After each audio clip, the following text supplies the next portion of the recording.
Direct from Foxborough, Massachusetts, the gem of Norfolk County, and taped at the studios of Foxborough Cable Access. It's Foxborough Central.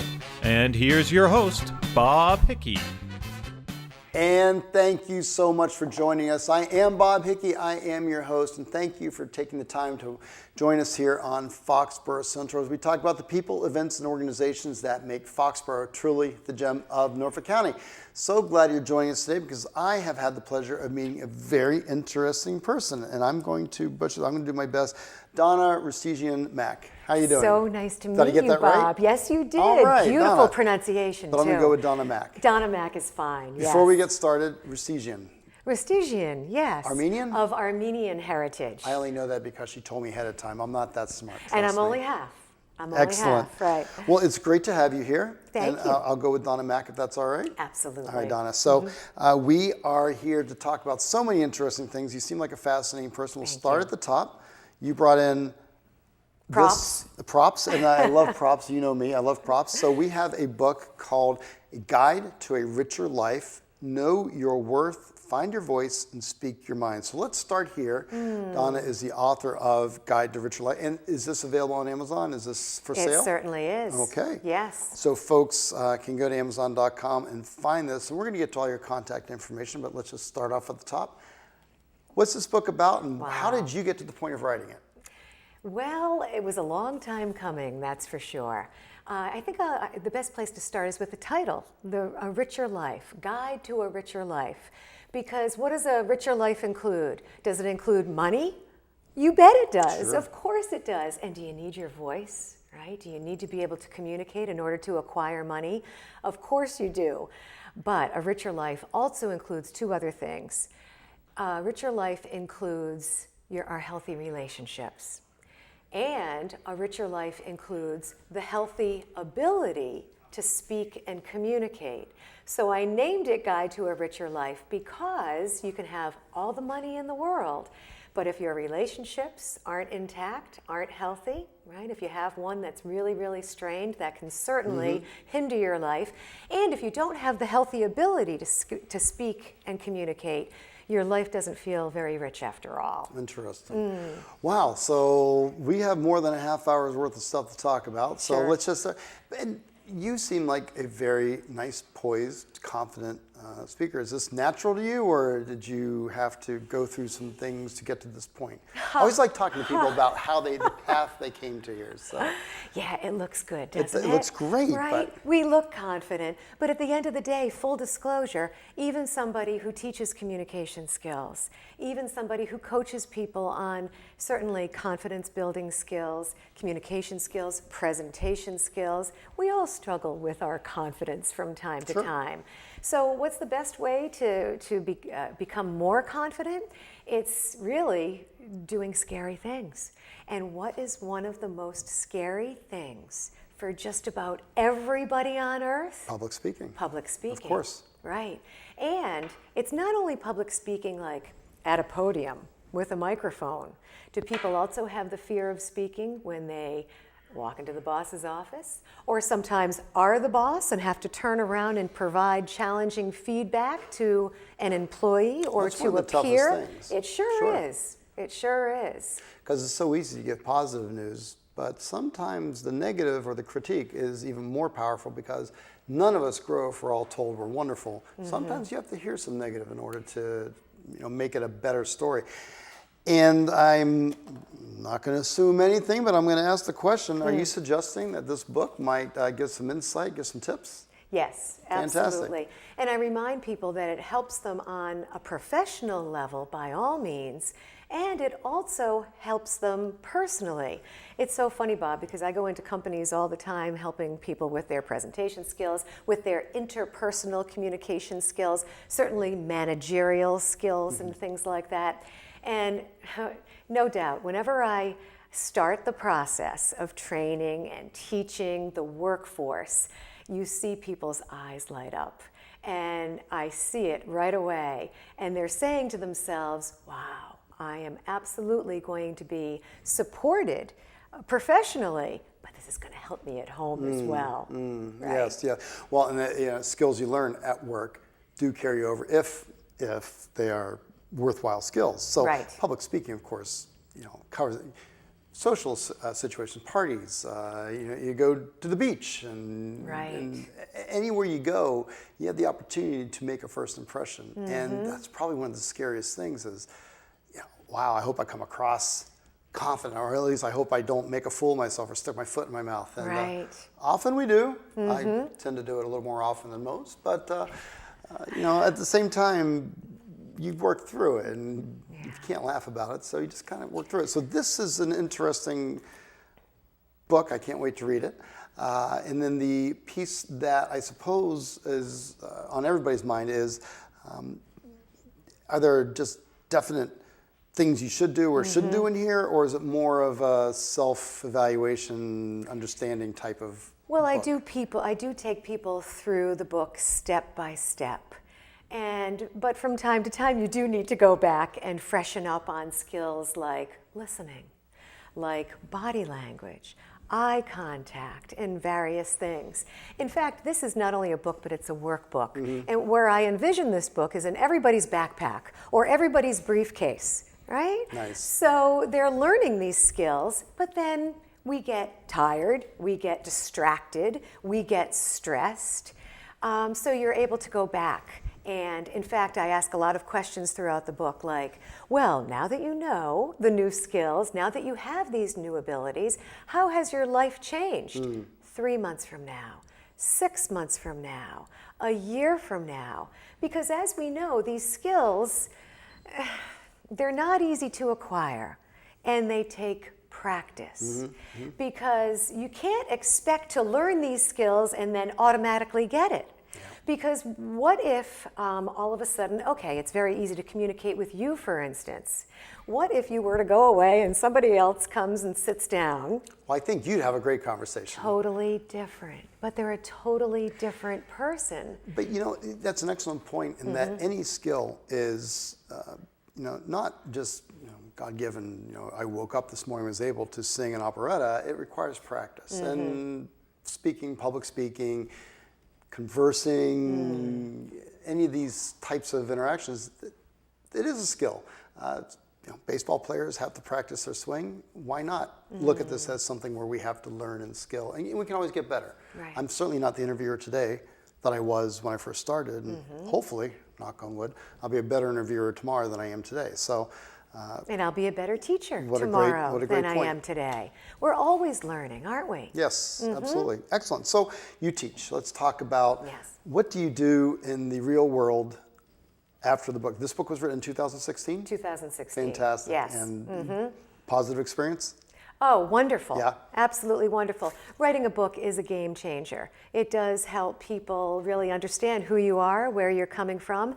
This isn't a big academic journal. This is for the individual, whether that individual is a senior leader or a frontliner, or more times than not, somebody in between, a middle manager who just needs to communicate across the board, because sometimes we're communicating upstream, sometimes we're communicating downstream, and sometimes we're communicating peer-to-peer. And I'll tell you, sometimes peer-to-peer is even more challenging than communicating up or down, because very often when you are a manager and you're preparing to speak with an employee, you're preparing. You've prepared, you've taken time to actually kind of put it together. How am I going to start? How am I going to end? What kind of elements do I want to ensure that I include in between? How do I want to make sure that this person feels at the end of this conversation? Right. And on the other side of the coin, if you're preparing to walk into the boss's office or walk into the president's office to ask a question or make a recommendation, you've prepared. But peer-to-peer, very often you haven't prepared. That's interesting. Yeah. Yeah. I'm speaking with Donna Racine Mack. She is an author, and she's also a teacher. She has a company called DMAC Voice Communications, as well as inspiringvoice.com. Is that correct? Correct, yes. Incredible. I take great notes, if nothing else. So let's talk about that. So you are would you describe yourself as a coach or as a teacher? What's your... Well, it's threefold. Speaker, trainer, coach. Okay. So do people inquire with me from time to time, knock on my door and ask me to speak at their events for various associations and things like that? Yes. Okay. And can I do an hour motivating people to become better communicators? You bet. The bulk of my work is in that corporate communication space. So yeah, I go into companies and I help people with those presentation skills and with those interpersonal communication skills as well. Okay. And I do a lot of one-on-one, which really is very heartwarming for me because that gives me an opportunity to really get to know somebody at a much deeper level. Because you know how it is. It's much easier to speak one-on-one with somebody and tell them not only where your strengths are, but where your vulnerabilities lie as well. If you truly want to become a more effective communicator, first and foremost, I tell people the most important person to communicate with is yourself. Well, okay. Be honest. If you want to become an honest, forthright communicator with people out there, be honest and forthright with yourself really first. Interesting. Yeah. Because sometimes it's easier in a large group of people to kind of be able to sit back and observe and be part of the noise as opposed to carrying the conversation. But when you're one-on-one, you're exposed. You have to carry at least your portion of the conversation. If you fail in doing that, then you start thinking, oh, am I doing enough? Am I smart enough? Am I witty enough? Am I, is this working out? Is this person ever going to talk to me again? Oh, or it's great and you don't want to then overpower the conversation. So it is a definite skill. Yes, yes. I like talking to And it people, has a so rhythm I always like to doing it. this. It has a rhythm to it. You do want it to be a back and forth. And when you've spoken too much, very often you know it. Yes. So, so sense that. Tune in. It's funny, I have a broadcasting background. I actually started in the communications industry in broadcasting when I was a kid. I was very, very young. And I tell people that many of those skills I learned then, I absolutely have parlayed into my business, and that's one of them. And that's the opportunity to tune into people. Excellent. Right? Who are they? What are they thinking? How are they feeling?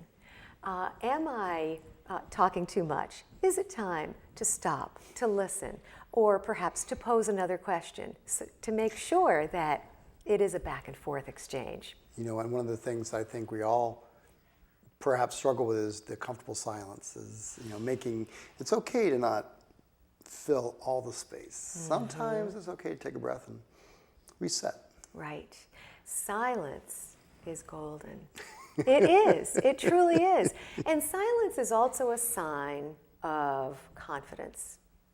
And I often suggest that people put what I call pregnant pauses in their spiel, whether they're preparing to do a keynote speech or a formal presentation before the board of directors or whatever, or just certainly having those one-on-one challenging discussions. That's at the point when you're silent with the person that you realize that you're connecting, that understanding is taking place. And you're present. You're actually present to what's going on. Think about it, Bob. We're so darn distracted in this day and age. I might be having a conversation with you right now, and my mind might be elsewhere. Of course. And if it is, will you be able to know it? Will you be able to feel it? Probably. Yeah, absolutely. But if I've taken the time to set that aside and to truly, be present with you, I think that makes a difference. It makes much more impact. And does it make And a it's difference? more real. In work, especially, right? It makes a world of difference in work when employees know that their bosses are with them, care about them. Right. We're going to take a moment of silence on this part, and I'm going to remind everybody I'm speaking with Donna Rasici Mack. She is the author of Guide to a Richer Life, Know Your Worth, Find Your Voice, and Speak Your Mind. She is also a teacher, speaker, Coach. Speaker, teacher, coach, and she has a number of companies, DMAC Voice Communications, and their Web address is dmacvoice.com, and also Inspiring Voices, inspiringvoice.com. You can be her friend on Facebook. Follow the company at Inspiring Voices, and also you can reach out to her company at 508-954-8279. So, a couple of the things that always come to mind when it's public speaking is, how many of us of a certain age flash back to the Marsha Brady episode of The Brady Bunch where she's petrified of speaking and she's giving the advice of pretend everybody's in underwear and you'll go up there and it'll all be fine. I don't know how that holds up today, but I guess, fear of public speaking is universal. Universal, right. Right. So, and you brought some brochures with you also, right. and very, very interested in hearing your thoughts on how do you combat the fear of public speaking. Right. First of all, to know we have it, to know just about everybody has it, and to know that you're okay. I'm not alone. Oh my goodness, no. Okay. But what are you going to do about it? Typically, Bob, when people have that fear, especially when they're in the heart of speaking, what they're doing is they're not being present. This is something you and I talked about just a moment ago. And in their minds, what is happening, they're concerned about two things. And I call them the two Ps. So what they're thinking of typically is, or are, the other people. They're thinking about the other people and they're saying to themselves, oh my goodness, what are they thinking? Do they like me? Are they looking at what I'm wearing? So they're worried about perception. That's P number one. Okay. The other P that they're concerned with is perfection, especially people who are bright and need to parlay quite a bit of information. But at the end of the day, first of all, there is no such thing as perfection, especially when it comes to communication. We're looking for excellence, but certainly not perfection.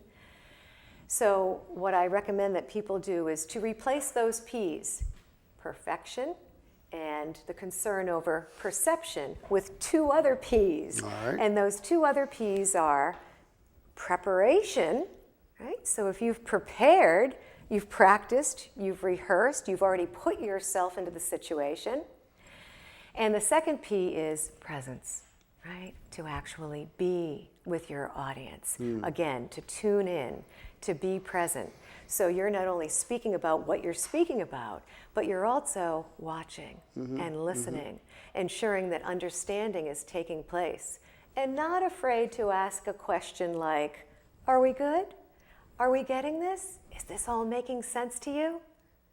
And really be there with your people. And that validates also from the other side, as opposed to feeling as though, I hope they don't think I'm an idiot when I ask that, but it does validate that you heard what was being said. Right. And you're confirming the message has been received. Right. So it's not a negative in my view, it's actually a positive. Okay, I hear what you're saying, I got it. It's a way of saying that, way of communicating back, okay. Because I'm with what you. you're I see what doing you're saying. is you're not making it all about you. How many speakers have you seen It's all about them. where they've gotten up, they've done their best to be perfect, and it's just, Yeah. Right. Because I have my script, I've said it, and I've moved on. Right. As opposed to having a real conversation or presentation with a back and forth and a learning opportunity. So Right. what an interesting ready way for of a putting good it. line? I love a good line. A formal presentation, if you do it right, a formal presentation is just conversation with a little bit of structure. Right? Nice. You do it right. So, and then with your company, businesses will ask you to come in and present. And what is your core clientele? Are the sales representatives, senior executives? Who's your target audience? Well, I love working with senior executives, especially one-on-one, because again, you're much more confident and comfortable in sharing your vulnerabilities, and we all have vulnerabilities, even when we are senior executives, especially when it comes to effective communication. Nobody has it easy. But I would say the core of my work is really focused towards that middle manager. And think about it, if you work for a big company and you have, I don't know, pick a number, 50 managers overseeing so many people, those managers typically were hired into those positions because they were great workers, right? At their last position. At their last position. We always get promoted based upon doing a phenomenal job at a job we no longer do. Right, right. So they've been a great worker, either at a different company or in your company, and they've been promoted into a managerial position. And more times than not, they're not told that like 40 to 50% of the time they're going to have to give from here on in as a manager is going to be focused on their people. And they're going to need those people skills, and they're going to need those leadership skills and communication skills and interpersonal communication skills. And it's not that they're bad people, those managers, but they have a hard time very often with those positions because they simply haven't been trained. Sure. So that is, I would say, my sweet spot. Really interesting. And you're absolutely right, because managing people is so different than being managed. Right. When you're managed, you have a set of expectations that are given to you. Right. When you're managing, you're setting the expectations, interpreting it from above, and then creating that. Whereas it's so much easier just to do it yourself. Right. You can't do that if you're doing a different job. So what an excellent thing. Right, so you still need to do the work and you need to take care of the people. And in this day and age, you have to understand that people need people, especially the millennials in the workforce right now. They need to know that their bosses see them, hear them, validate them, truly care about them, want to work them up through the ranks, want to make sure that they have what they need, and so they can grow together. And it's a really opportune time too, Bob, because demographically, in corporate America, you have a lot of people who are still baby boomers, but are just a few years, if not closer, to retirement. Sure. And then it's a a changing large workforce. contingency of people. About 80 million baby boomers were born during the years 1946 to 1964, I believe, were the numbers. Meanwhile, there were about 80 million millennials born approximately between 1980 and 2000. And in the middle is Gen X, right? Generation X. And we simply don't have the bodies, right? So demographically, we simply don't have enough people in that Gen X generation to fill the positions that are going to be vacated by the boomers. So the boomers do need to train the millennials on these people skills, these leadership skills, these communication skills, and they weren't trained that way. Wow. Does that make sense to It you? does. It does. So, and I think more to the point, it also shows that you're trying to capture the changing workforce, and you seem to understand, and you're trying to create, through your training and through your teaching, the ability for managers to understand that it's a diverse workforce that they're managing. Right. And to communicate, you're talking about upstream and downstream, but also peer-to-peer. Yes. But also generationally, you communicate with a seasoned worker, such as maybe I am, as opposed differently than you would, say, a 23-year-old kid out of college, but at the same time, it is the same job. absolutely. And you have to be fair and even with it. So it's a skill. As best as it's you a skill. can. Yeah. That's why I said there's no such thing as perfection when it comes to effective communication. We do our best to understand, to be aware, and to be aware of each individual, because each individual is different. And everybody at the end of the day, as I mentioned before, needs to be validated, seen, and heard. And we also need to be able to set our boundaries. So good managers know how to articulate the rules, the regulations, even the consequences if necessary, and are able to open up the lines of communication. I'm talking with Donna Rusigian-Mack. She is the author of Guide to a Richer Life. She is fascinating to talk to. We're close to running out of time, and I wanted to touch on some of these different areas. We just mentioned about communicating with the different generations and creating, I guess we'll call it a consistent approach. I guess this also touches on wellness and wellness at work and how we feel as employees and perhaps as managers and employers in the workforce, and you seem to be able to or you seem to have an approach that helps with that as well. Yes, I share. do, right. And really that is what differentiates me in many ways, Bob, is I do my best to combine effective communication skills with wellness. Because think about it. I'm going to ask you to put yourself in a place right now in your mind, right? I'm going. You're at work. Where do I go? And there's somebody in the next cubicle. Okay. And the lines of communication are not open. Oh, isn't that awful? Doesn't it happen all the time? That happens all the time. So there's not only limited communication flowing through, there's limited respect, there's limited trust, if any. Mm-hmm. So what's happening, right? And you've created a dysfunctional workforce, and it's one thing to not love everybody, but it's a whole nother thing to not create a workflow that helps the company, or whatever it is that you're trying to do. It can even be on the baseball field. If you're a shortstop and you don't like the third baseman, you're not talking to each other. Right. Errors can happen, issues can happen. And it's okay not to like people. That's right. Right? It's okay not to totally, completely even respect somebody. But it's the workforce. Yeah. It's the workplace. You have to. Well, and so what can you do to set your disagreements aside, to set any biases aside, which are certainly permeating throughout companies right now with the various genders and demographics. And you're right, there are so many people of different colors and different ages. Mm-hmm. So what can you do to set those things aside so you can open up the lines of communication and get the job done, right? And do you help so with that? I help people see it first and foremost, be aware of it, to be mindful of it. And more times than not, once they're mindful of it, what they're doing, as I mentioned in the beginning, is being honest with themselves. Mm-hmm. So often people knock on my door and they say, help me change my people, and I look at them and I say, I can't do it. I can't do it. I can't change your people. It has to start with you. It has to start with each individual. And when you start to change and see your particular strengths, your particular vulnerabilities, and then look at people a little differently and know who they are as individuals and basically what they need as humans. Remember, the hardest thing is self-reflection and being able to take that and what role do I play in whatever the perhaps dysfunction is in this play that we're doing here. Mm-hmm. That's always the hardest thing. And if the goal is to achieve what I call a win-win-win, a win certainly for the company, a win for you so you can get your point up and across, but also a win for them as well. There are a lot of people who are aggressive, for instance.